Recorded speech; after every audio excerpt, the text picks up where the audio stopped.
2025 मध्ये भारतात सॅमसंगने किती स्मार्टफोन विकले गेलेत? आकडा ऐकून तुम्हाला खरंच आश्चर्य वाटेल. हो, कारण सॅमसंगने एवढे स्मार्टफोन विकलेत की आपण विचारच करू शकत नाही. 2025 मध्ये सॅमसंगने भारतात तब्बल 2.3 कोटी स्मार्टफोन शिप केले. जवळपास दररोज हजारो सॅमसंगचे फोन भारतीय मार्केटमध्ये आले. पण इथे इंटरेस्टिंग गोष्ट आहे, 2024 मध्ये सॅमसंगने शिपमेंट जवळपास 2.57 कोटी युनिटची केली होती. म्हणजे 2025 मध्ये सॅमसंगचं शिपमेंट सुमारे 11% घट झाली आहे.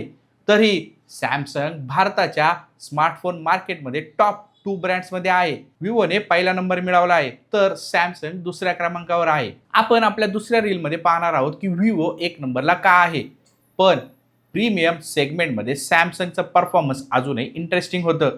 70,000 पेक्षा जास्त किमतीच्या सेगमेंटमध्ये 2025च्या पहिल्या 6 महिन्यात सॅमसंगचं जवळपास 50% शेअर होता. म्हणजे सॅमसंग एक चांगला ब्रँड भारतामध्ये आहे. म्हणजे ओव्हरऑल सेल्स थोड्या कमी झाल्यात, पण प्रीमियम फोन्समध्ये सॅमसंग अजूनही खूप स्ट्रॉंग आहे. आता मित्रांनो, मला सांगा, तुमच्यामध्ये सॅमसंग भारतात पुन्हा नंबर 1 होऊ शकतो का? कमेंट करा आणि अशाच टेक अपडेटसाठी आमच्या चॅनलला सबस्क्राईब करा.